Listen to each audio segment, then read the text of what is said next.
Welcome. Welcome, friends. As more folk are coming in, please, you're welcome to come forward. You see, in the typical church style, we've tried to block off the back so you'll move to the front. Uh, Thank you for doing that. I'm Jane Dickey, and I am co-chair of the Saugatuck Douglas Area Indivisibles, and this is our monthly meeting. Today is St. Patrick's Day. That was a quick flash of my green socks. It has to be quick at my age. So how many of you think you might have some Irish ancestry?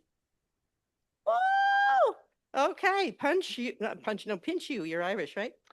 So I just spit in a little tube and sent it away and found out that there's a 39% probability of some Irish along with the Scottish heritage. Who knew? We have a great and very relevant program for you today. Let me explain. St. Patrick is the patron saint of Ireland. He was a 5th century bishop, and legend has it that he drove snakes out of Ireland. Of course, this legend was birthed about 7 centuries after his death, and post-glacial Ireland never had any snakes, so there's nothing for St. Patrick to banish, according to naturalists. Nonetheless, it is a wonderful thing to drive pestilence and snakes away, particularly when there are snakes in government. See the connection? Okay. Tonight, Dr. Janis Gibbs, in her talk, WTF, We're Talking Fascism, will help us understand fascism and who some of the snakes were and are in European history and in today's world. Then, as part of our Election 2026 program, we'll hear from candidate Sean McCann. That's got to be an Irish name, don't you think? We'll see. Candidate for our U.S. Congressional District 4. Yes. Also tonight, Ron Collins, some of you have already done this, will be in the back of the room collecting signatures to put Sean on the Michigan ballot. And Lisa Lenzo will be handing out packets of new postcards tonight. How many of you have written any of Lisa's postcards? Okay, lots of you. She organizes these postcards to get out the vote. And we have been very significantly writing postcards for the last year and helped wins in New Jersey and in other places that we've written postcards to. We're writing them to Michigan. There is a new Get Out the Vote for Virginia, which she has postcards for, which is a special election 1 month from now. And it's to protect fair voting districts in the midterms. So if you'd like to help with that, stop by and pick up a packet on your way out, and she can tell you more about how to do that. We also have with us Heidi Wolf, who is running for district court judge. And she'd like to take a few minutes to introduce herself to you. Heidi?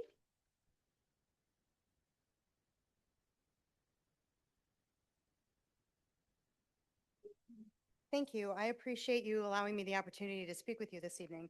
Unfortunately, I can see far away without these glasses on, and I can't read anything with them, or reverse that, but either way. I just wanted to let you know that, as she indicated, I am running for the 57th District Court. Judge Scotchless is no longer eligible to run, so he will be aged out as of this year, and I'm running to replace him. He's been a great judge. Many of you may or may not know. I've worked with him for several years. For about maybe 15, I worked as his court-appointed attorney. I've been an attorney in Allegan County for about 32 years. I started my law practice in my parents' dining room in Wayland. I grew up in Wayland, and when I graduated law school, I came back and started my practice there. And then when I got a little more successful, I moved into an office in Allegan, and I've been working out of Allegan ever since. I have always been a resident of this county, and I think I have a fairly good understanding of the folks that make up the county. And I have been, I would consider myself successful as an attorney. I have a thriving practice still. I have a lot of experience as a litigator representing people in all walks of life, men, women, and children. And I have done just about every kind of case you can think of in district court.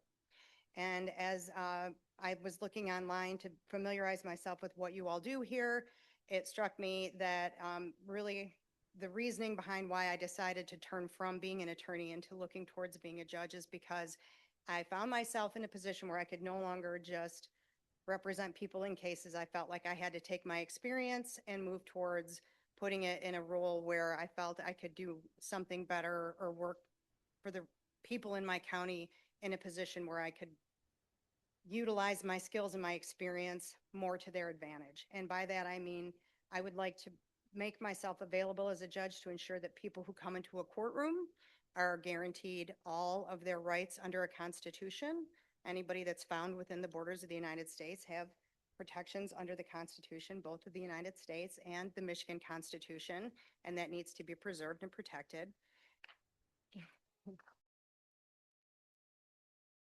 I think we all understand that that has been fairly significantly under attack and is something that we need to all work together to preserve. People need to be treated fairly and equitably and equally. They need to be treated as individuals and not just in a cookie cutter scenario. And I have had a lot of experience in understanding people, as I said, through various socioeconomic statuses, ages, you name it. So I would like to take that learning that I have not only of the law and how the law works, but how these people in our county work and apply it to what's probably one of the worst days of their lives. So even if they're not a litigant, witnesses aren't happy to be there, jurors aren't happy to be there, everybody's stressed out, and it takes an additional level of understanding from the judge to help that process run smoother. And that's something that I also think I can offer. Additionally, I think that a judge should be transparent in their decision making so that when people are in front of you, whether you're giving them a sentence, whether it's a fine or probation, or if they have to go to jail, that they understand the reasoning behind that determination and your decision so that they know and have an opportunity to learn from what they're experiencing in your courtroom. I just to wrap it up really quickly to let you know a little bit more about me and my history. I did help establish the mental health treatment court, which is part of Courtroom A that I'm looking to take over. I believe that program is essential and I am committed to its success. I worked on the community action team to establish it and then volunteered my time for about 10 years to work as that attorney. I believe that it is an essential program that provides a lot of opportunities to the people in the community as they're getting established and getting another chance. I think it has to move forward and it's very important. I also work to establish the court-appointed special advocate program, which provides adult mentors to children who are going through abuse neglect processes. I think that, again, it's about voices for people that are going through trying times in court proceedings. I think that I worked on the Community Mental Health Board. I worked on Sylvia's Place Board. I worked on the Children's Abuse Neglect Council Board before it became Safe Harbor. And I also worked for, and I never say it right, the Allegan Community Area. No, I'll never get it right. Sorry. But it works for displaced people, indigent people, Meals on Wheels and things of that nature, because these are the people that I think matter in our county that need the most attention.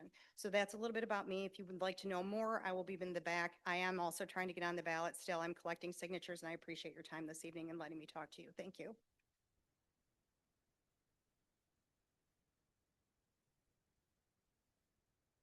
Thank you, Heidi. That's what democracy is about. We really do appreciate your being here. Tonight's speaker is an expert on European history. She's been a Hope College professor of history since 1996, and as a former Fulbright scholar herself, she now helps students apply to the program and has been very successful. With a law degree from the University of Chicago and a PhD from the University of Virginia, she teaches them not only in a classroom, but also initiates them to modern and historic Europe in the Hope College Vienna Summer School, where she takes students every summer.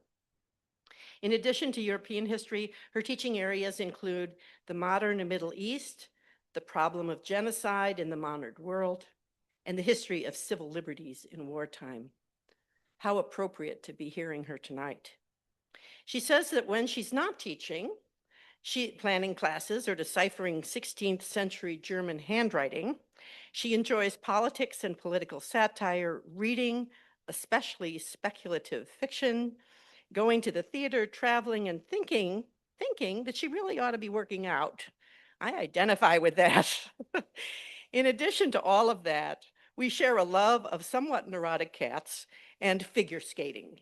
And for which she had hoped one time in her youth to be a judge. Please join me in welcoming Dr. Janis Gibbs as she explains to us, WTF, we're talking fascism.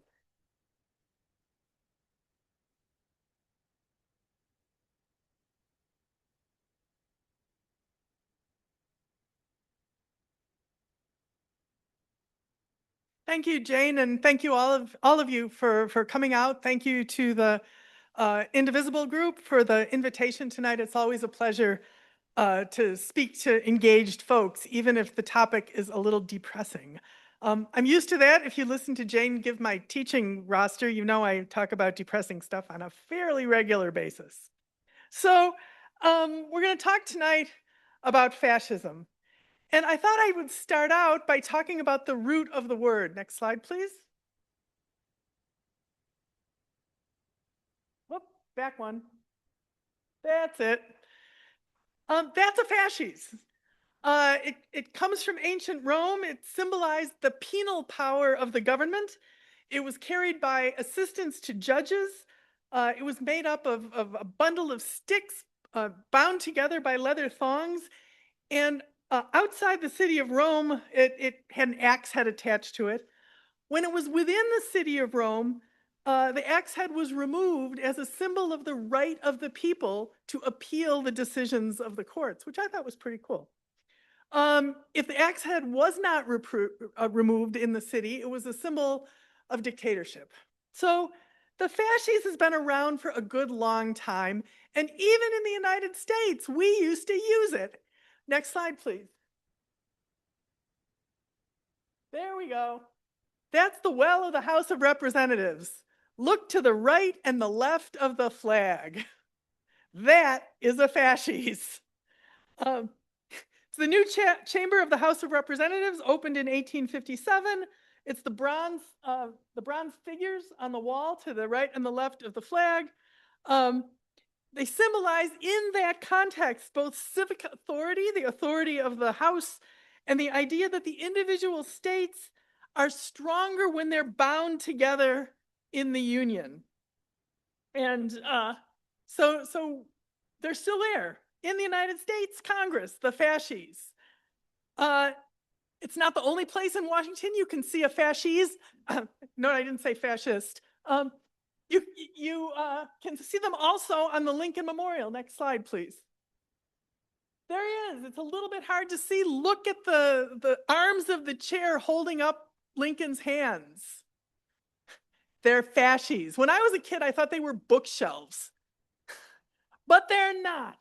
And also on the pillars that flank the stairs, those majestic stairs leading up to the Lincoln Memorial, it's a little bit hard to see. There's a fasces on the front-facing panel of the columns that run up to the Lincoln Memorial.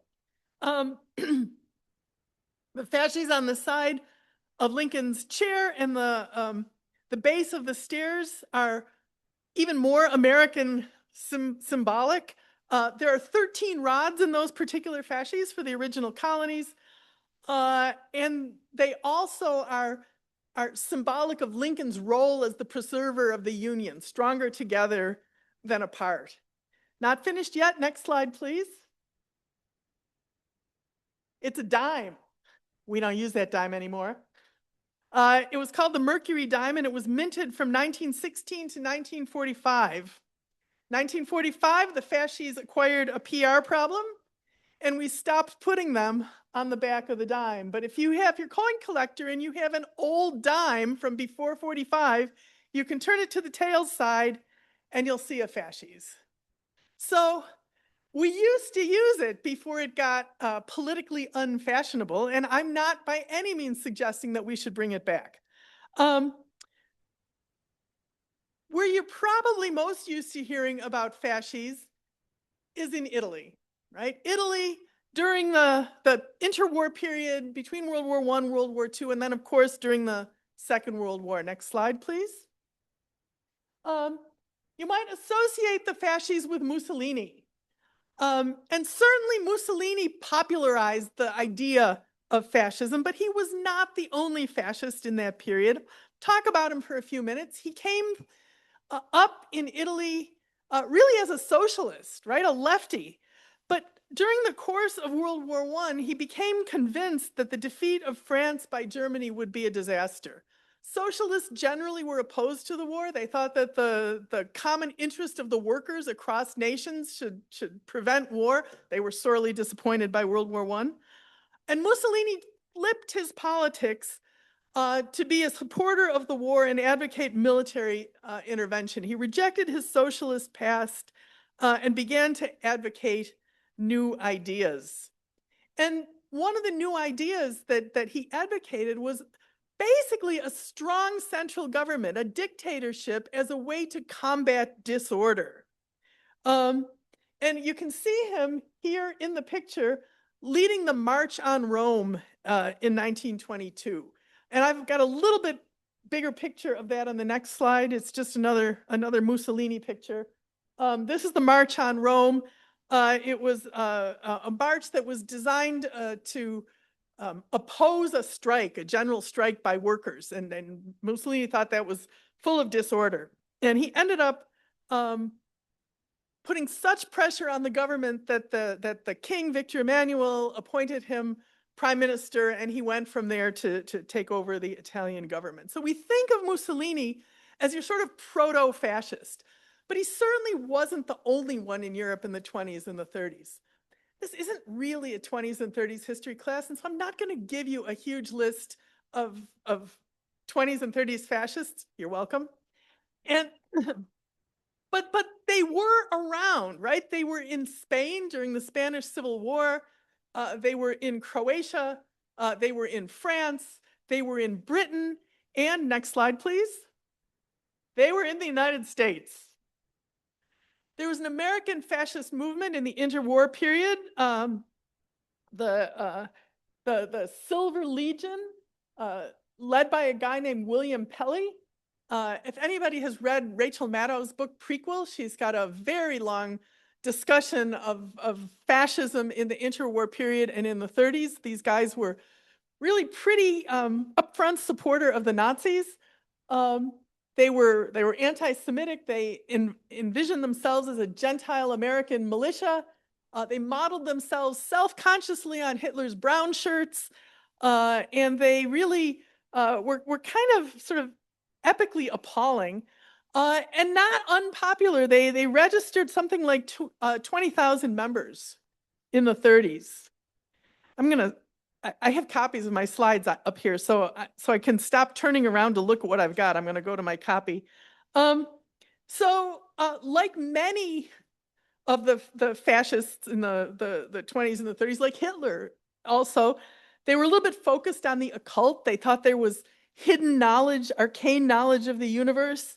And they were popular up until Pearl Harbor.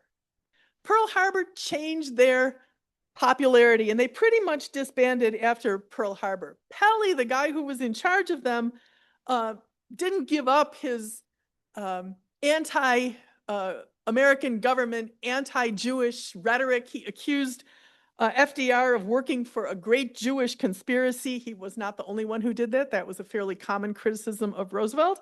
And eventually, Roosevelt's Justice Department arrested Pelly in 1942 for sedition, for trying to overthrow the government. And he was tried and convicted for sedition. He served a 15-year sentence starting in 1945. He got out in 1950 and was sort of a low-grade gadfly after that. He never really rejected his ideas. But the fascist movement in the United States really, as a movement, didn't survive World War II. So we had them too. It's not just a European thing. So we've talked a little bit about what fascies are and the idea of this strength through unity, and this a little bit about the history of fascism in the 20s and the 30s. But what is it? I want to talk about this in two ways. I want to talk about it the way I've talked about it for years to history classes, to political science students, and then I want to shift gears and talk about it in a little bit of a different way. So this is the first way that I've been talking about fascism for years. Okay, next slide, please. There's not a real solid definition of fascism. Sure, you can find one in the dictionary, but they're not really good definitions. And because fascist movements are different in different places, if you use a limited definition, you can spend a lot of time saying, yes, but what about? So instead of trying to give you a nice 1 or 2 sentence definition, I want to talk about the characteristics of fascism.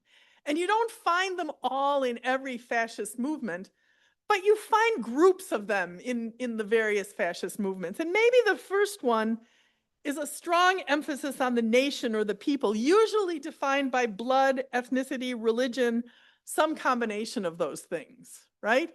In Germany, under the Nazis, the chant for German nationhood was Blut und Boden, blood and soil. And if you saw back in, was it 2016, the Charlottesville March that freaked the heck out of me? They were the little guys with the tiki torches were shouting blood and soil, and that goes all the way back to this idea of a blood-bound nation, and anybody who's not a member of that nation is on the outside. And fascism uses that kind of idea of a population. Fascism focuses on the glorious past, whether it was really glorious or not. So if you're Italian and you're in the 20s and the 30s, you look at the Roman Empire. If you're German and you're in the 20s and the 30s, you have to go a little farther back than that. You have to go back to the Holy Roman Empire, right? 800, Charlemagne. And that's when they saw Germany as great, right? In German, it's the Heilige Römische Reich Deutscher Nation, the Holy Roman Reich of the German nation. So you might think of the Holy Roman Empire as sort of a European-wide thing, but the Germans kind of thought of it as theirs. So a focus on the glorious past, whether or not it was really glorious. There's a strong focus on militarism. It's really hard to imagine a fascist movement that didn't like uniforms and guns. They all kind of had it, and they did that. Let's see, next slide, please. So those are some of the characteristics of fascism that I've taught about in regular classes. There are a couple more that didn't make it onto a slide. Very strong centralized government, sometimes dictatorship, not always, but very strong centralized government at the expense of, say, the legislature. So if you have an executive who doesn't think he needs the legislature, you might have a fascist.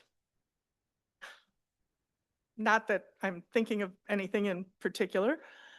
You might think that if you've got a fascist, you're interested in expansion, like territorial expansion, imperialism or colonialism. That's also sometimes characteristic of fascist governments.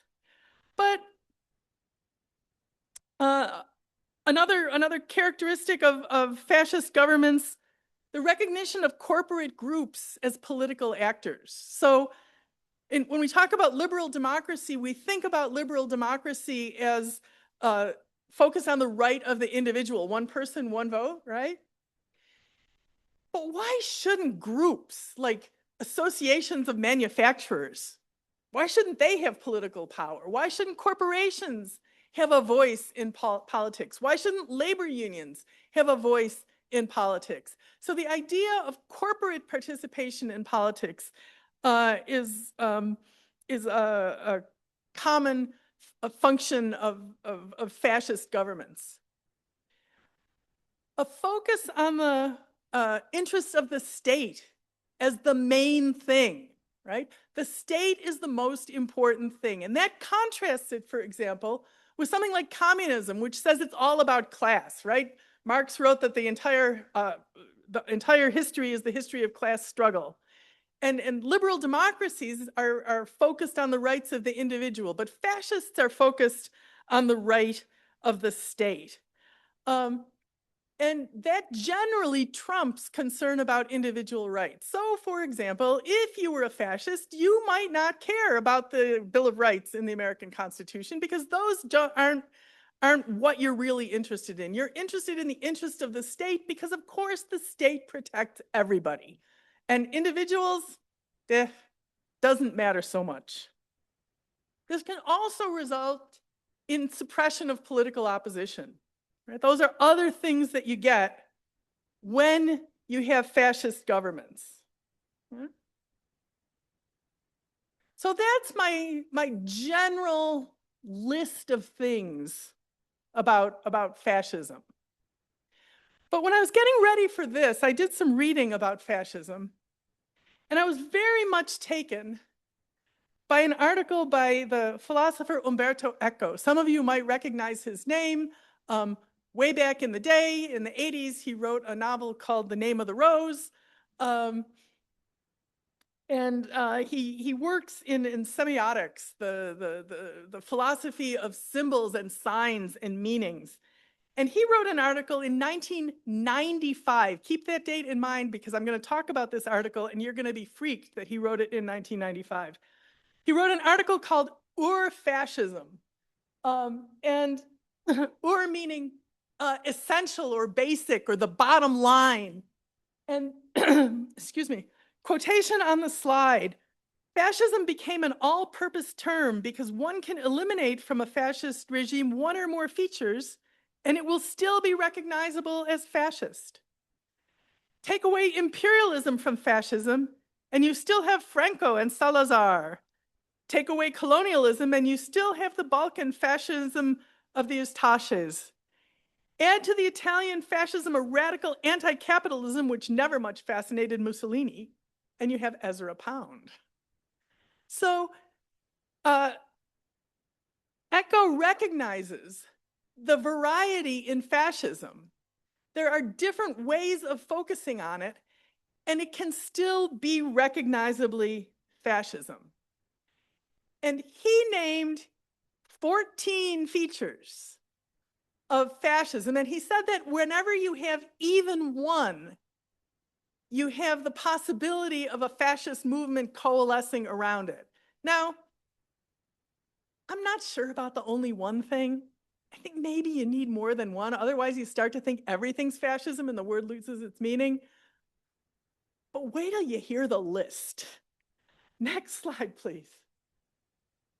First item, the cult of tradition, right? Looking back to some lost true values that society or many societies have really screwed up somehow. So we want to look back to a mythical past that is somehow, or that was somehow in possession of a truth that we've lost, but we need to get back to. And who will discover this truth? True believers. Second item, embrace of irrationalism. And Eco defined irrationalism as the rejectionism of modernism and the rejectionism of reason and the rejection of the ideas of the Enlightenment, right? The 18th century Enlightenment, the age of reason, the idea that we could use our minds and our logic to figure things out and understand the world. True fascists reject that. They're more interested in emotion. They're more interested in belief. They're not particularly interested in the project of the Enlightenment.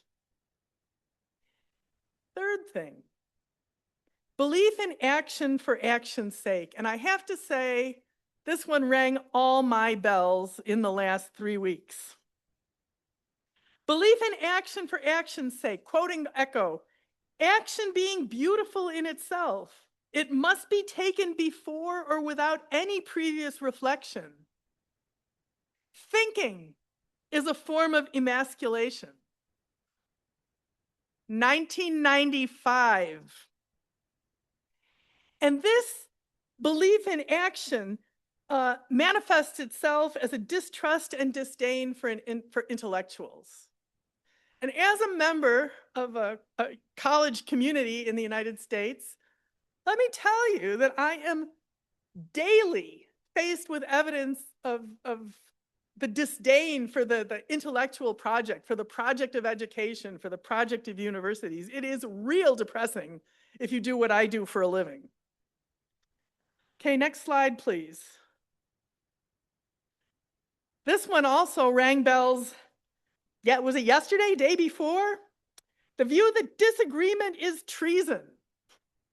Rejection of science, because scientists praise disagreement as a method of improving knowledge. And on the treason thing, this is from yesterday, from People magazine. Trump says he wants some media outlets to face charges for treason. In his latest rant against journalists, the president accused Iran and the media of using AI to spread misinformation about the ongoing war. Treason, right. Rejection of science. The man whose name comes to mind immediately, RFK Jr. And his effort to overthrow the US childhood vaccine regimen, which on Monday was stayed by a federal district judge who said that the overthrow of the CDC's recommendation on childhood vaccines was arbitrary and capricious. Arbitrary and capricious is a term of art if you're a lawyer. It means you did it without thinking about it and without looking at the evidence. So we see this view that disagreement is treason, and we see the rejection of science. I keep saying this, 1995. Next slide, please. Fear of difference, which manifests itself as a rejection of diversity. Echo again, quoting, "The first appeal of a fascist movement is an appeal against the intruders. Thus, Ur-fascism is racist by definition." And of course, what did I think of? They're eating the dogs. They're eating the cats, right? It's a rejection of difference and a demonization of difference that we see in accusations like that, right? Item 6 of 14, we're doing okay. How we doing? Oh, I'm fine on time. Appeal to a frustrated middle class, which is suffering from an economic crisis or feelings of humiliation. And you can see this all over the political analysis in the United States now, right? There's disenfranchised people. There's people that are despised by elites. There are people who have really, truly suffered by the globalization of the economy and lost jobs and lost their livelihood. And that's the target audience for fascist movements. And we see that, I think, in the United States too. Okay, next slide, please. Oh, look at that. I repeated number 6. Appeal to a frustrated middle class suffering from economic crisis or political humiliation. 7, obsession with plots that disadvantage people. These plots might be international because, remember, outsiders and others, they're dangerous. But it also has a domestic component. You get way more excited if you think the enemy is within. So we get characteristic xenophobia, but we also get distrust of people, other people within the community. And my picture is from the Million MAGA March in 2022, and it's the QAnon conspiracy. The idea that there's these secret groups of elites who are pedophiles and who are going to betray the United States in a variety of ways, and the true warriors, the true patriots, are going to defeat the conspiracies. We're awash in conspiracy theories. Okay, obsession with plots. Okay, 8, next slide. Definition of the people by identifying their enemies. We always need enemies. It's easier to be strong. It's easier to be a united nation if we have an enemy. And sometimes we think this enemy is strong, and so we have to be strong in order to meet that enemy. And sometimes we portray the enemy as weak, and then we can dominate the enemy. And the same government can do that even about the same enemy at different times, depending on what the political needs of the moment are. And that's true of all fascist movements. They are not always consistent. Fascist leaders tend to say what they need to say in the moment to keep the centralized power strong.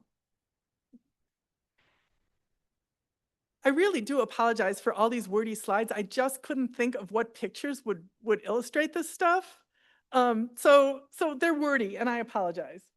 Number 9, belief that life is always based on struggle or conflict.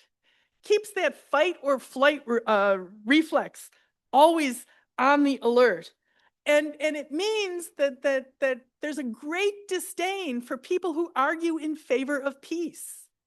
Pacifism is merely doing business with the enemy. So peace movements are antithetical to fascist governments.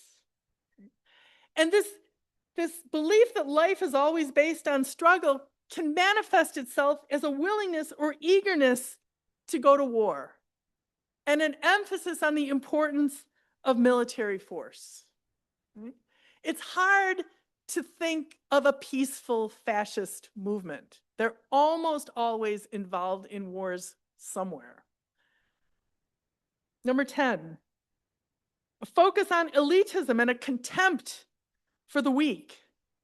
And this is another one of those that's inconsistent within the fascist mentality, because fascism is populist to the extent that they think that there's a group of really righteous people who are oppressed by elites. But they also define their group, the true believers, the fascist people, the people who understand the political project, the party members or movement members, they're the real elite. They're the popular elite.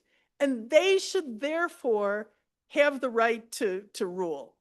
Right? So it's not elite by money, and it's not elite by education, and it's not elite by something like going to an Ivy League university. It's elite because you're a member of the group that's going to create the future.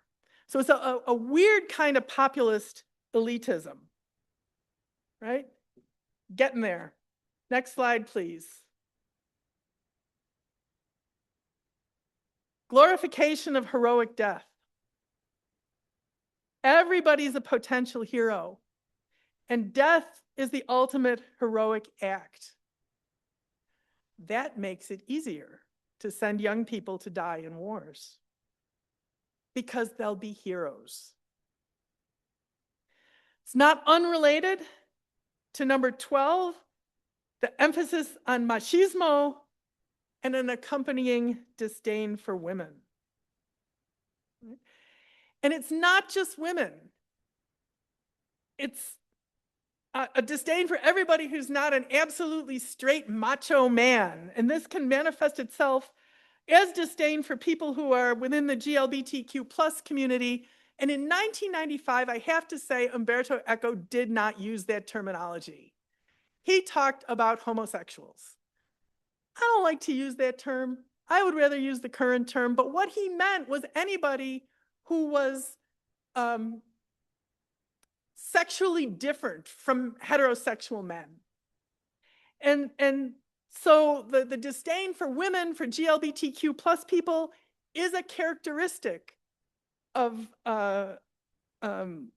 fascist societies. And the clearest way you can see that, I think, is in the Holocaust, where gay men were a target of Hitler's Holocaust. 13 is one I've talked a little bit about already when I talked about elitism. 13 is selective populism that says that the leader is the one who truly understands the will of the people, right?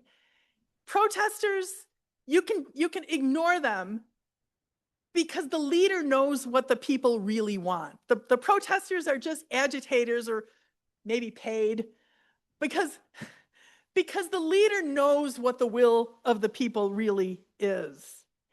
And along with this, you get a disdain for parliamentary government. I already said that fascism is characterized by a strong executive who doesn't think the legislature really matters. And this is ECHO's explanation of why. The fascist leader doesn't think he needs the legislature because he already knows what the people think. And he's just gonna do it. Right, next slide. The last element, said there were 14, this is the last one. And here ECHO brings in something that you're probably familiar with, 1984, right? The use of newspeak, simplified vocabulary and grammar, manipulated by the government to make it impossible to do any kind of a serious analysis, because you can't do nuance, and you can't do criticism, and you can't do difference if you're speaking newspeak, because everything is so simplified that all you can do is agree. 1995, ECHO identified those 14 characteristics of fascism. Blew me right away. So, next slide, please. So what? What does it matter if we can define it? I feel smarter because I read ECHO, but so what? Why does it matter? Well, I think it matters for a bunch of reasons. It matters because if you know what fascism is, you can name it when you see it. And if you know that it's not a whole congress of things, but can have different characteristics at different times and in different places, you can see the changes that are moving in those directions. Change can be insidious, but if we understand what fascism is, we can identify those trends and those changes and maybe say, aha, we need to do something about this. We might not see those connections if we didn't link them to fascism. It might not help just to use the name. That first quotation from ECHO that says we use that word fascism for everything, that means that sometimes just using the word isn't effective. You know, when I was a kid, the first thing I remember hearing somebody called a fascist had to do with police brutality, right? It's the police who are treating the hippies bad. And they're fascists. Well, of course they're fascists, but I had no idea what that was. And the word itself maybe isn't the most important thing, but knowing what it includes, that's really important. Concrete examples and concrete characteristics and concrete changes are easier to fight than an ism. So keep your eye on the ball. And there are a lot of balls. So I'm thinking of juggling. And not everybody can do everything all at once. So pick your thing. You might not be able to agitate or work against every characteristic of fascism, but pick one that matters to you, or pick one that's close to your community at the time, and focus on what you can do. Because if you try to do everything, you'll get really discouraged. We can divide the work, and that makes it easier. So what works? Jane asked me to talk about what works against fascism, and I said, I can't say now, I don't know what works. But I'm a professor, that never stopped me. So next slide, please. We know that peaceful protest works, and we know that violent protest does not work.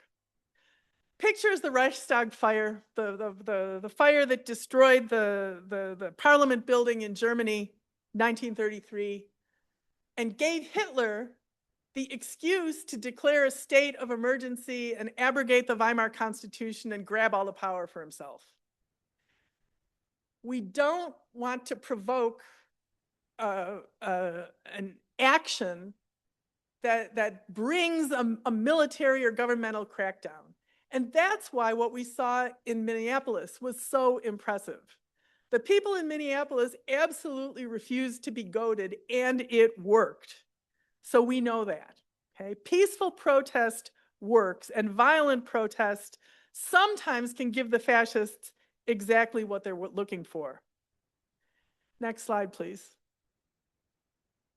Grassroots organizing works. The picture on the left, whistles.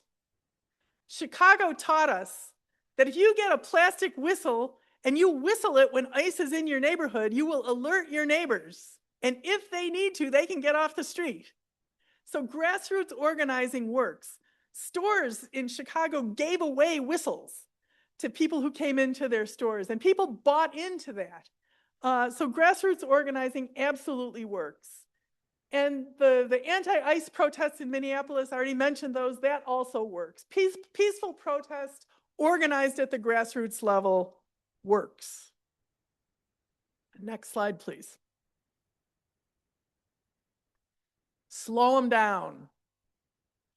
Slowing down the progress of anti-democratic or fascist change really does work. And it works because you're buying time. You're buying time till the next election when you can vote them out. So we've seen a little bit of the slowing down in the United States through the courts. You can sue them, and we have. There are people all over the United States, individuals, organizations, state attorneys general, who are suing the federal government when it violates the law and when it infringes on people's rights. The picture is the courthouse in Washington, D.C. And I picked that one because there are a couple of judges there. Currently, Judge Boasberg, who is a current target of the administration, who keeps making decisions that are consistent with the law, but annoying to the administration, that the district courts are making great decisions in the effort to slow it down. And no, they're not final. And yes, it can be appealed. And yes, it can go to the Supreme Court, but all of those things take time. And in the meanwhile, sometimes, not always, but sometimes the administration's action can be stayed or stopped while the litigation proceeds. Sometimes not. Sometimes the Supreme Court allows the government's action to proceed during the appeal. We can't win them all. But the courts are helping. Don't let anybody tell you they're not. Next slide, please. There are a couple of different litigation trackers on the web. And if you want to find one, all you have to do is Google, don't giggle. All you have to do is Google the Trump administration litigation tracker. This one is on the website Lawfare. And I know that's tiny and you can't read it. So I'm just going to tell you that there are 233 active cases challenging Trump administration actions. And that counts if you've got a court filed in a district court and now it's on appeal, that counts as one. So there's more than that if you would count the appeals separately from the district court cases. 27 suits by the Trump administration challenging state or local laws that states and localities are litigating. They're not rolling over. They're saying, we're going to fight this. 17 Supreme Court stays or orders to vacate lower court orders. 1 Supreme Court affirmation of a lower court order. This is all, by the way, as of the 16th of March. I don't know what happened today. 8 suits where judges ruled for the federal government in a summary judgment or by dismissing a suit. A summary judgment happens when the plaintiff and the defendant, they file their pleadings, and then one of the parties says, look, court, there's no case here. Okay? And the judge can dismiss it.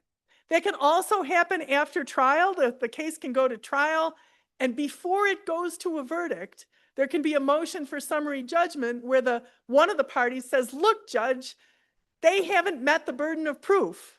And the judge can say, you're right, summary judgment. So summary judgment is a judicial decision that says there's no controversy of fact here, the law establishes that one of the parties is right, and I'm just going to enter the order. 9 suits where judges ruled against the federal government in a summary judgment or for a permanent injunction. An injunction is an order that says you can't do that. 6 criminal prosecutions filed by the Department of Justice, and those are Representative McIver, former FBI Director Jim Comey, former National Security Advisor John Bolton, Kilmer Abrego Garcia, the guy that was deported to El Salvador in error, New York Attorney General Letitia James, and Congresswoman Catherine Abughazadeh, I can't say it, Abughazadeh. All of them criminally prosecuted, and some of them dismissed, right? So the courts are hard at work, and people who are in opposition to the government are busy making sure that the courts are hard at work. Okay, next slide, please. How else do you slow down the government?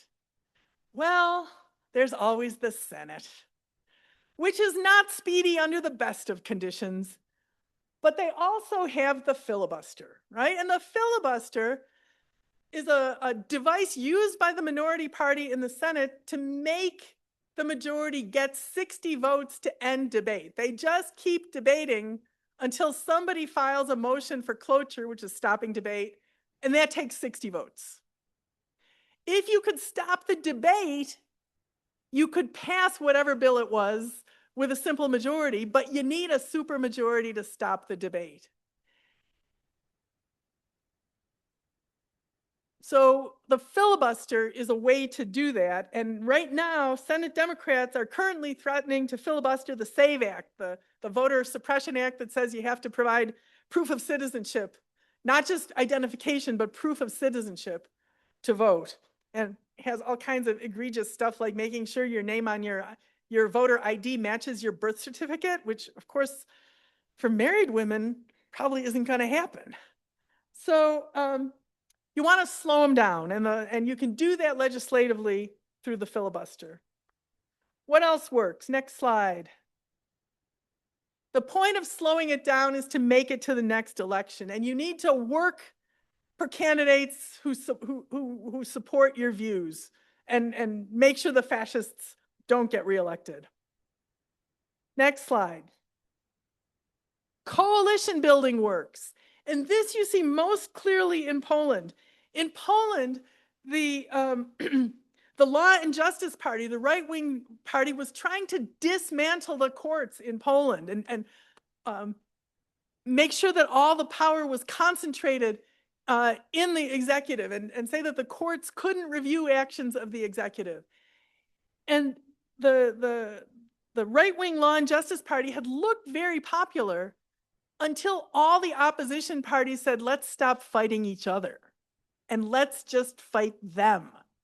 And they made a coalition to the Civic Coalition, and they defeated the Law and Justice Party and stopped the effort to eliminate the power of the courts in Poland. So coalition building works. Doesn't always last forever, but if you need to stop a very serious threat to democracy, coalition building can help a lot. Next slide. What else works? Communicate, damn it.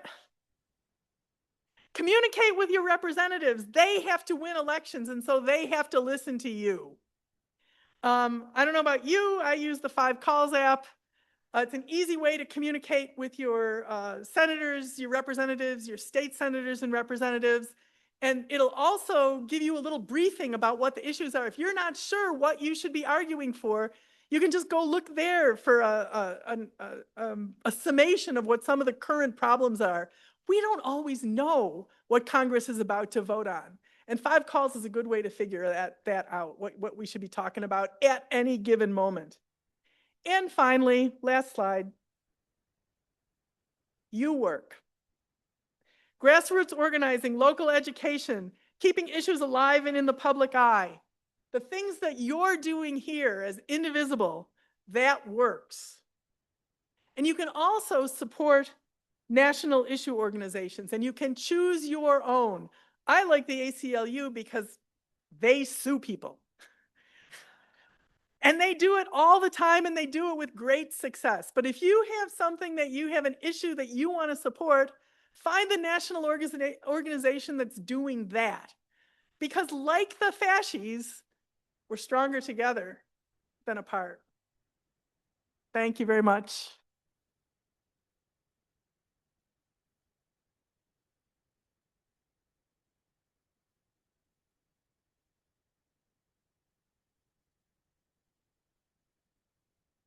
Thank you.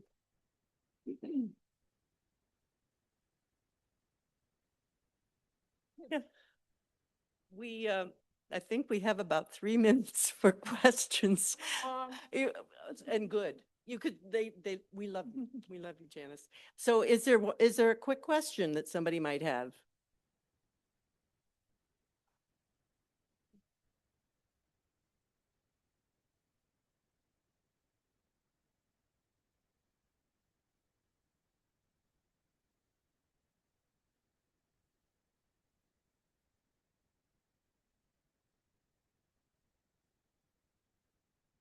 Yeah.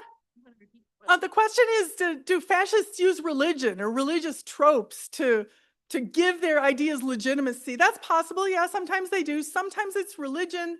Sometimes it's this idea of occult knowledge about the truth of the universe. So sometimes it's conventional religion, and sometimes it's unconventional spiritual belief.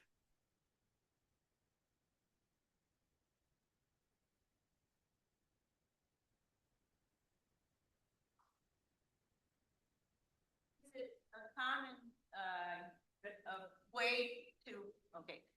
Is it commonly done when you're trying to create a fascist movement and government that you use disinformation and the something that the Soviets are very good at, where you, like, in the morning you tell the populace one thing, and then by noon you're telling them something else that totally contradicts it, and then by dinner time it's something else, so that there's no way to know the truth, or people stop caring about the truth. Is that a common? Oh yeah, yeah.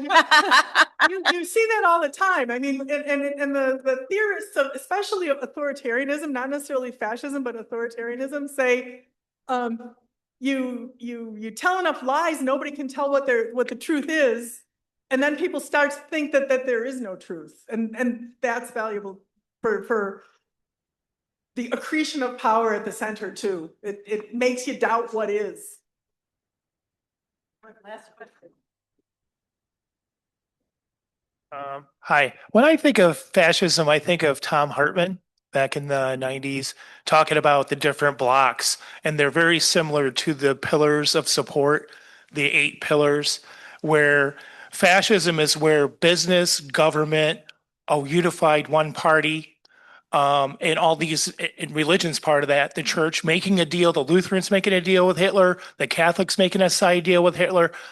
When I think of the Machtergreifungsgesetze from 1933, enabling acts, that's what that was about. Hitler crashed the courts and just bashed the courts to pieces. But he took foreign policy, and once he got the Congress, the Bundestag and the Bundesrat, to say, "Oh, you can make whatever law you want, Hitler, as the executive branch. We'll just say yes to it. Just don't arrest us." Oh, Do you understand what I'm saying? And when I hear about Joe Moss and this Ottawa Impact and Christian nationalism, I start thinking about the new apocalyptic Reformation. I'm saying that wrong. The NAR, which is again the 7 mountains. And that's the same thing. The Christian nationalists want to take over the media, our education, our schools, our government, and they're taking over one segment at a time. So for me, in the veterans group, we need to fight our battle, which is the military, the National Guard. Fight the battle immediately to your front. Do the things only you can do. Yeah, I agree with you. I got nothing. That was good. Let's thank Janice again, and I'd like Craig to come up, and maybe we'll have her back.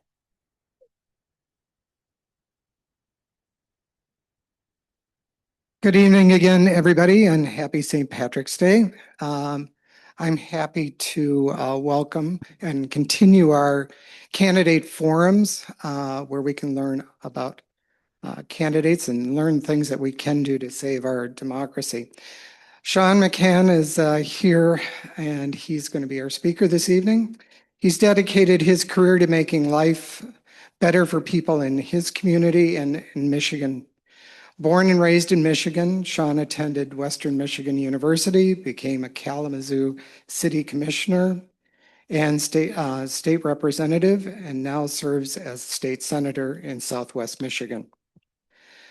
He's built a reputation among Democrats and Republicans alike as a serious problem solver and a strong voice for families trying to meet ends meet. As a husband and father, helping raise his family, he feels he's prepared to represent you and your family as well. Please welcome Sean McCann.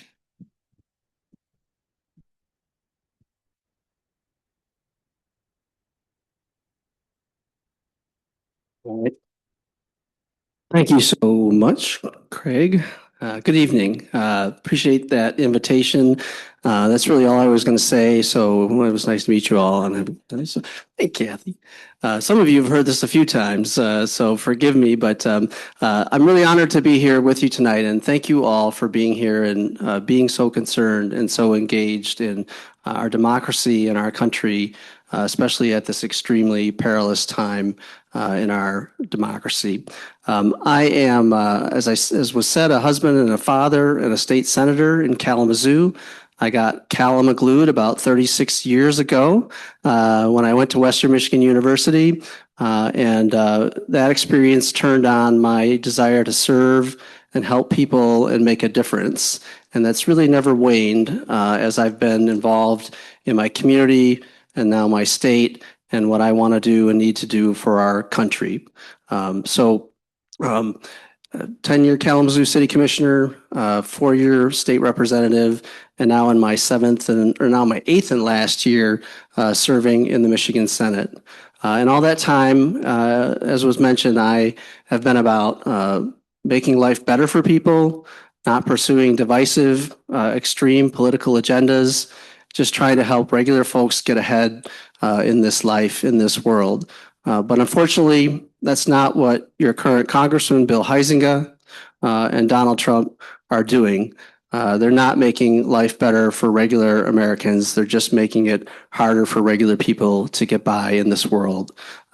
Making it great for a very few people, as we see time and time again in our daily news feed, but not regular folks. So take, for example, Huizenga's support of the One Big Ugly Bill that takes healthcare away from people and exacerbates our healthcare affordability crisis. In the state house, when I served in the Michigan legislature, I was proud to vote for the bipartisan vote that expanded Medicaid in Michigan back in 2014. We worked across the aisle, the governor, or governor then, Senator, Governor Whitmer, along with the time Governor Snyder. And since then, over 1 million people in Michigan came to be covered under Medicaid expansion. Now Bill Huizenga is taking that health care away from people across the country in his own district, and that is going in the wrong direction. Now, I know you're going to hear a lot about costs and affordability. Well, in the Michigan legislature, I've worked very hard to pass some of the most meaningful and impactful tax relief to Michigan families in over a generation. When we expanded the earned income tax credit and brought thousands of families out of poverty in Michigan and repealed the senior pension tax that was enacted by a fully Republican-controlled government. Those measures lifted people out of poverty, put money back into people's pockets.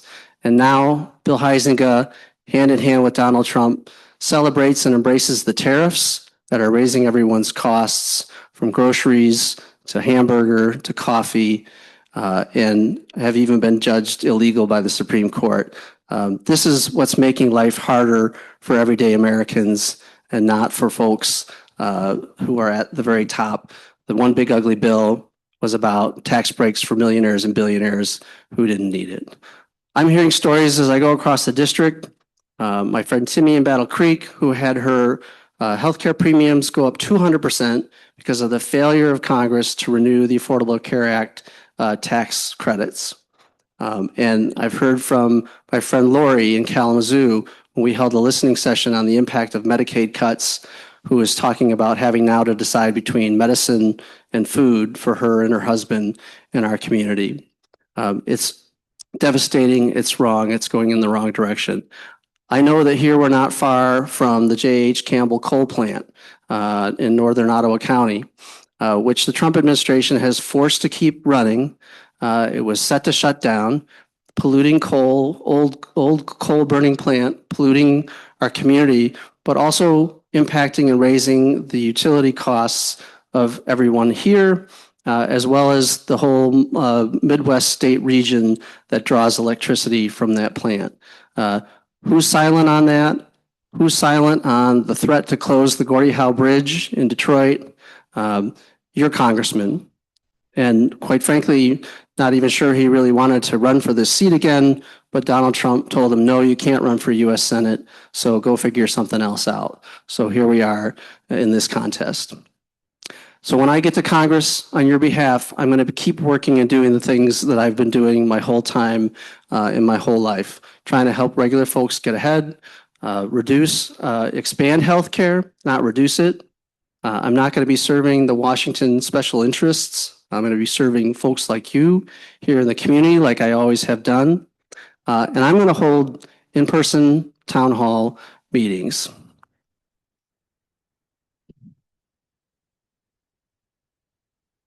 Thank you. It shouldn't be that high of a bar to jump over. It's sort of a basic thing of public service that you sign up for, and maybe you get a little criticism, but that's part of the deal in my mind in all my time in service.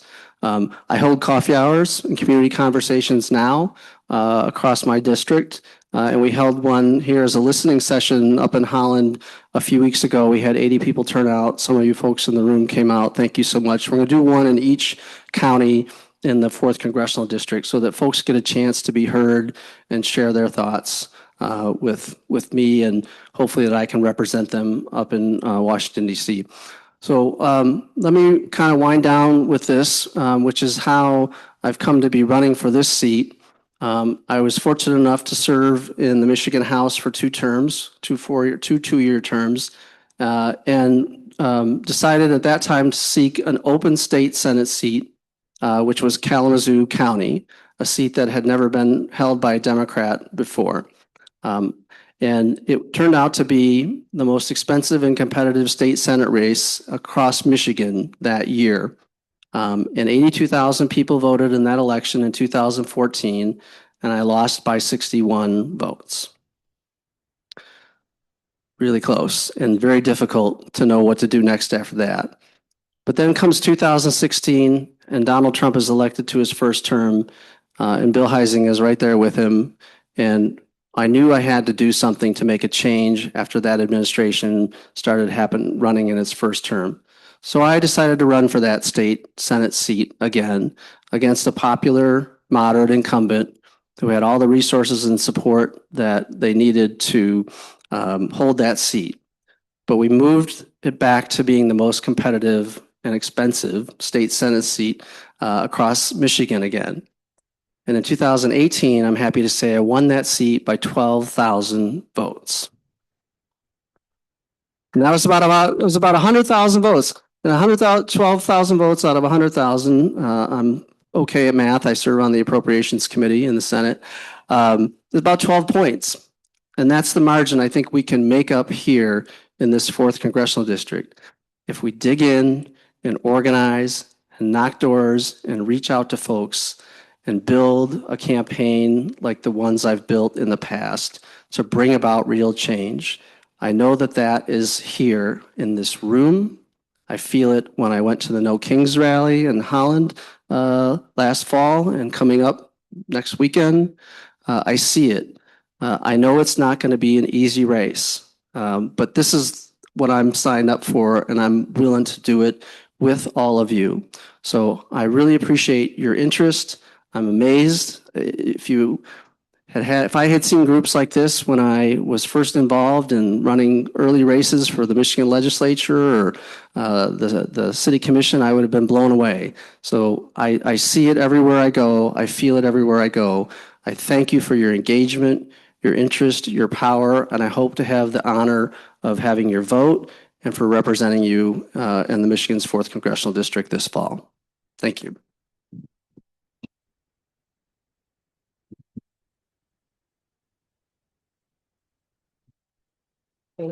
Thank you. We'd like to open it up for questions. So there's a mic that will be passed around, or if you're inclined to do so, there's a standing mic there in the So being here on St. Patrick's Day, that's amazing. Thank you so much. I'm a little bit Irish. Hi. Hi, my name's Lisa Lenzo. I'm not Irish, but today is my birthday, so that should count for something. So I realized that you would be a better person as our senator, our congressman than Bill Huizenga, but I still have questions so much for you. According to the Michigan League of Conservation Voters, Michiganders pay the highest rate for energy in the Midwest, with some of the worst reliability in the country. In 2025, you were in second place in Michigan, behind only one Republican, for receiving corporate utility donations. Several years ago, 40 Dems in the U.S. House pledged to not take any corporate PAC money. Do you plan to continue to take corporate utility and other corporate PAC money? And if not, when will you pledge to stop? Yeah, thank you for that question. I will not be accepting utility PAC money in this campaign. And so that's where we're going from here. When you talk about the J.H. Campbell plant, for example, I know that that's contributing to the rising costs that people are facing. So that's my plan.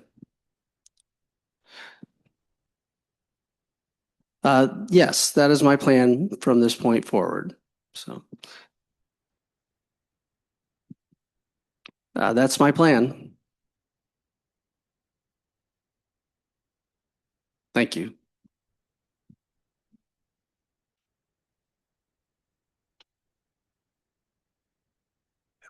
In our current media environment, I know it's hard to know for sure if what you hear is true. But we did hear recently that Bill Huizenga was advocating for mass deportation in Michigan. And then I think his campaign denied it, or others have questioned whether he actually said that. Do you have any information or response to that statement? I don't have all the information, but from everything I've seen, there's been no desire on the part of the incumbent to promote any sort of accountability or reining in the practices of ICE in the state of Michigan and across the country. So I don't know exactly what that source is, so I can't say what I think someone else said, but I think that there's full complicity here with the behavior of ICE on the incumbent, and that is not the path that I would take in Congress.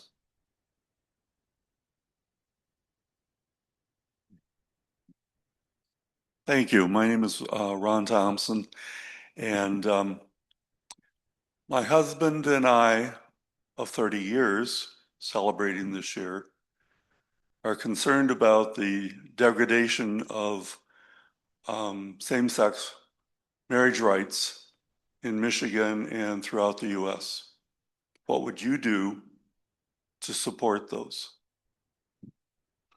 Well, thanks. And did you say it was an anniversary or you're coming up on 30 years? So I appreciate congratulations, and I will do everything I can to defend and protect your right to be married or be together. I think if you look at my history and my record, my votes, you'll see that I'm a staunch protector of same-sex marriage rights and more. I was honored to be a part of the City Commission in Kalamazoo when we first passed a human rights ordinance that would protect discrimination for LGBTQ people in employment, public accommodation, and housing. That was fought bitterly afterwards in a referendum, but it prevailed. The referendum did not prevail to undo that vote. I've been proud to vote for the expansion of the protections under the Elliott Larson Civil Rights Act in the state of Michigan. And that's been a great opportunity for me to do that. So I'm happily supportive.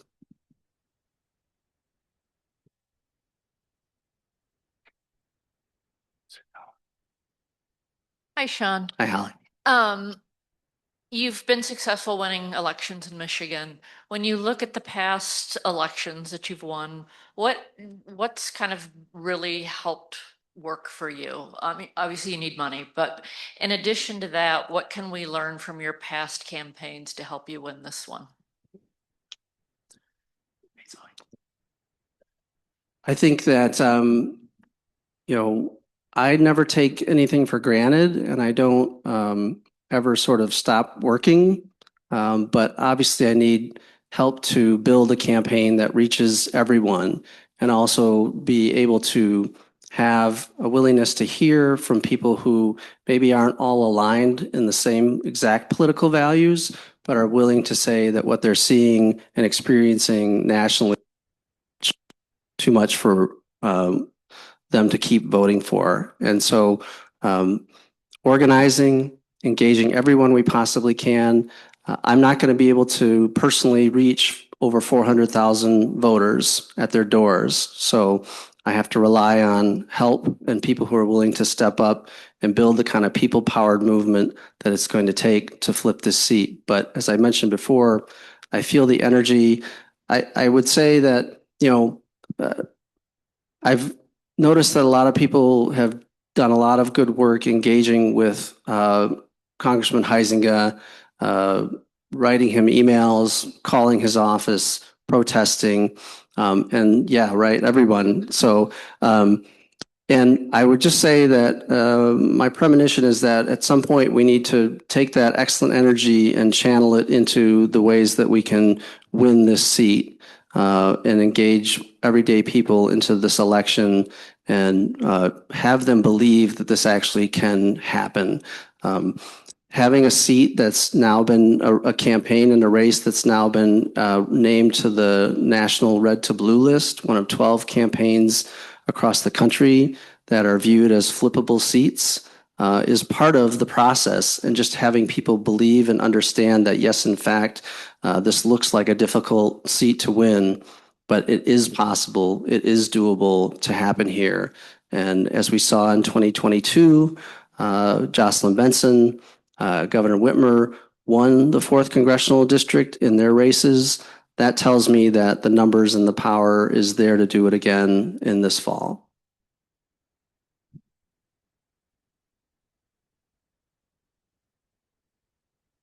If you are elected, what would you and your fellow Democrats do to stop this insane war that is cascading out of control now? That our country is isolated from the world. We're the laughing stock of the world. What would you do to help rebuild that?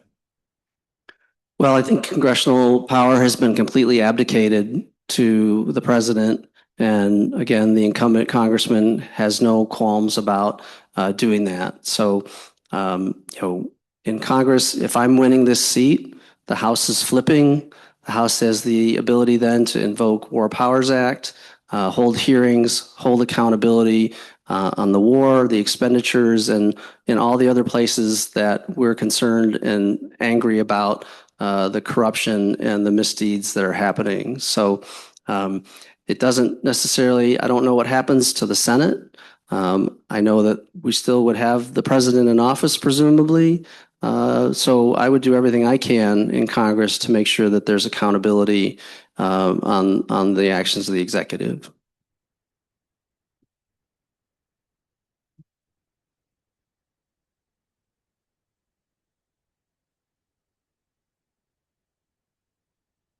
Just a simple question. What makes a leader worth following? Great question. Well, I think part of my experience is I've always, I guess if you checked in with the community I've had the honor of representing over time, is that I am first and foremost someone who would rather listen more than talk. And I think that that is important for people. It's important to me. I think that serving people as a servant leader is a big piece of having people believe in your service and why you're doing what you're doing. Some of my greatest pleasure comes from working my ass off to help people fix problems. So we have a legacy that we try to emulate of constituent service. So servant leadership, serving constituents, helping with their problems, regardless of what their partisan ideology might be. That's where I find great reward, and I think that that's why people have elected me again and again to serve on their behalf. I think that that's really missing from Congress, some humility, some willingness to listen, some willingness to work across the aisle and try to build relationships. It's demonized right now that folks are, if they drift from their party to try to work across the aisle. So that's been my approach all along: problem solving, listening, serving, showing up. And one other thing I would just add to that is I think it's really important as an elected official to work hard to benefit and work to bring back things to the district you represent. Folks pay taxes out to the state of Michigan in this case, or the federal government, and for none of that to be brought back home by their representative to help their local community, to do important things that need to be done in the community, I think is misguided. And you have the one member here of the congressional delegation, Republican and Democrat in Michigan, who refuses to do that. And I just think that that is misguided. I've been proud to bring projects back home to Kalamazoo County and the communities I serve, helping senior centers, helping build infrastructure projects, helping Hispanic American Council. I could give you a long list. Western Michigan University, helping our educational institutions thrive. So those are all parts of the puzzle for me, and I'd rather listen than talk.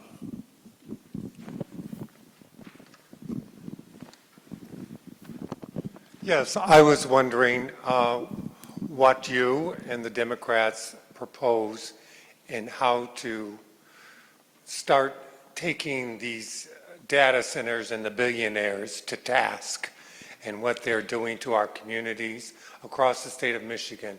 I feel they have a kind of insidious plan somewhere behind their businesses, taking our data. I feel they're using it against us and will continue to do it in the future in a more insidious way. And I think they need to be stopped. And I think they should be taxed to a greater degree and in a way of making it in a contributional way. They need to contribute to our communities in a way that's not stealing our kids' futures and our information, our personal data. They need to contribute. And I'm a great believer in contributionism, where industry also contributes to communities. And I hope that you and the Democrats make sure that they do that through taxation.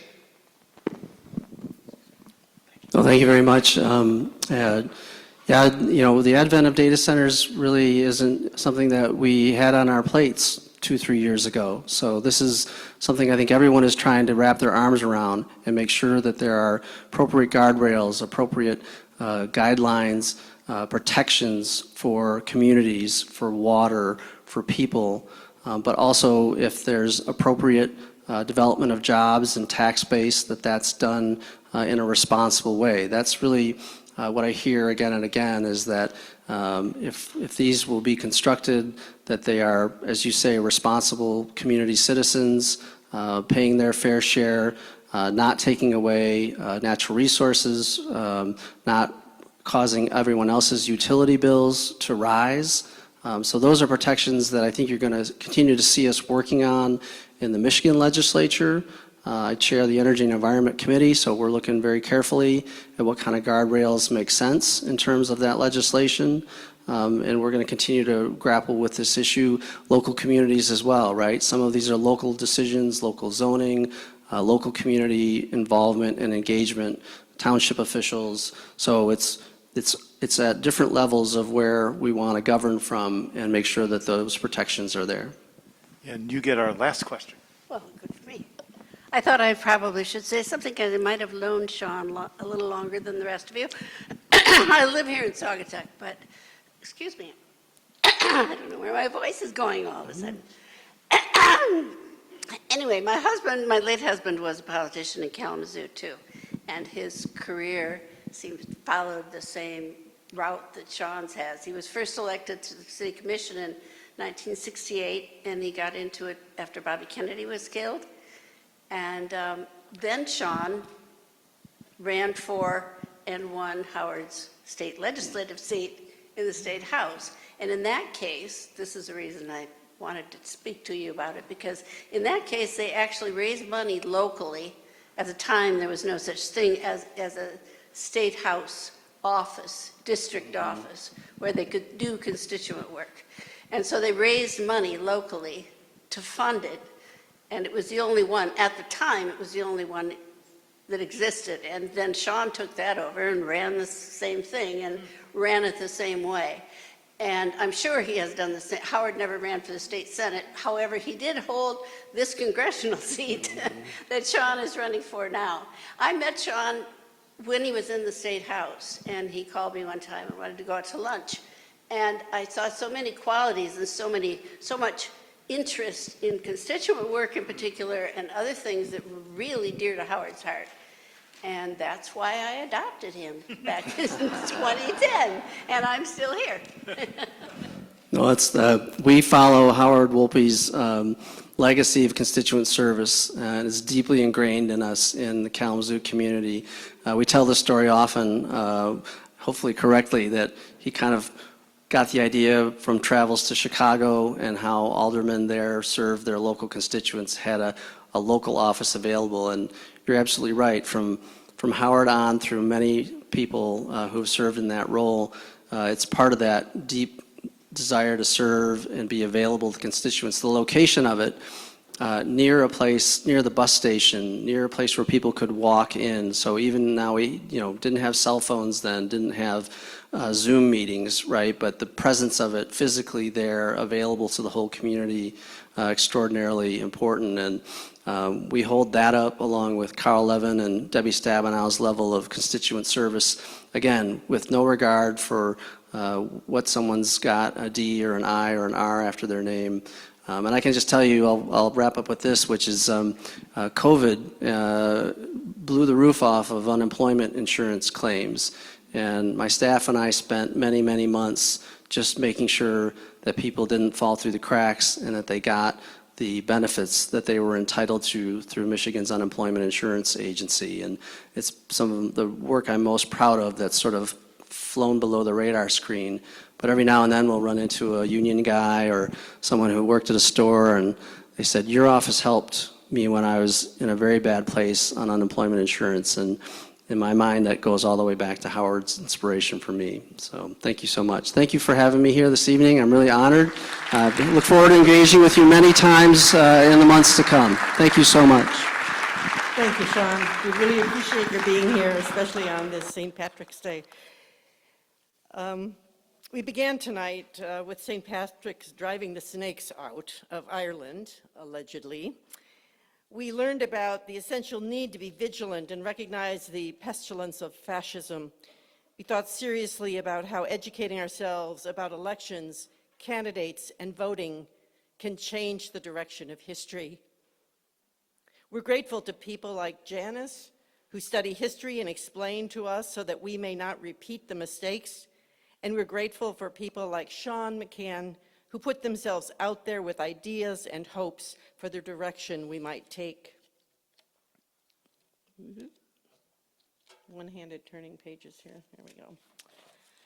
Please stay connected with us as a community. Please show up in places where we can gather to express our strong support for democracy. Go to our website, Saugatuck Douglas Area Indivisible, to find out what events are occurring that you can partake in. And most immediately, in less than 2 weeks, we, along with millions across this country, will join in the No Kings activities.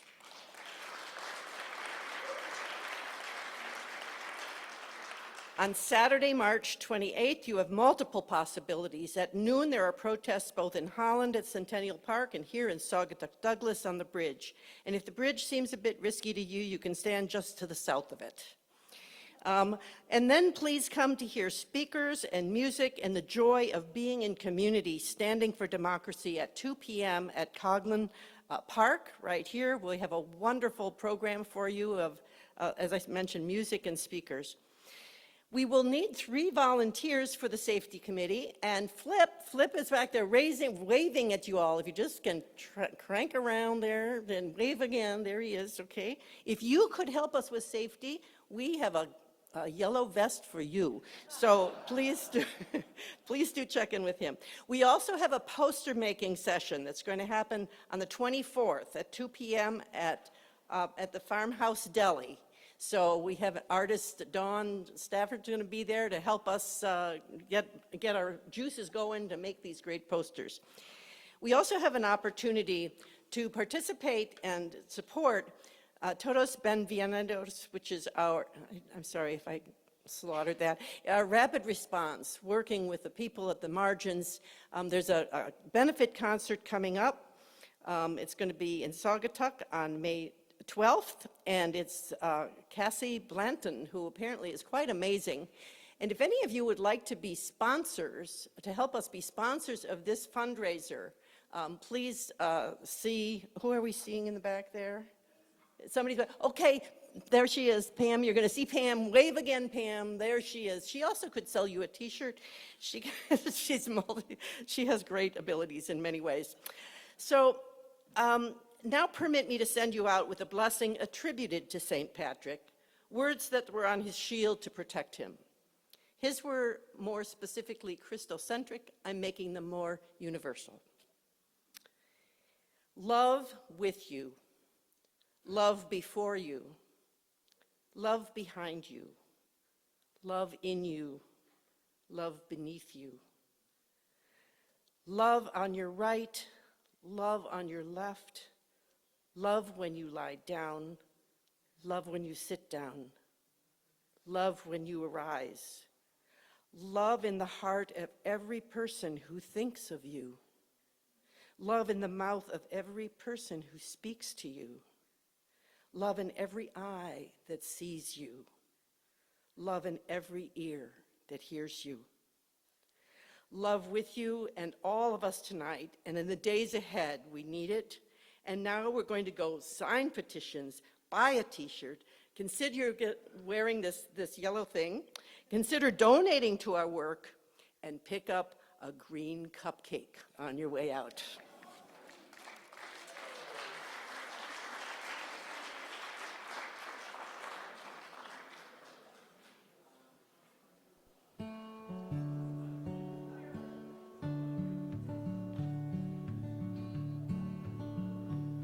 See what I see, the future ain't what it used to be, and I'm not proud of anything that I've seen tonight.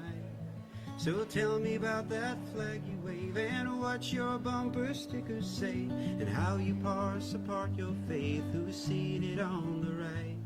So dress up in your suit and tie, and say your thank yous real polite, and raise your arm out to the sky, your Fuhrer is your friend. And when that grifter steps in shit, they lick his boots from heel to tip, or feel the wrath of all of it. Praise Jesus Christ, amen. 'Cause now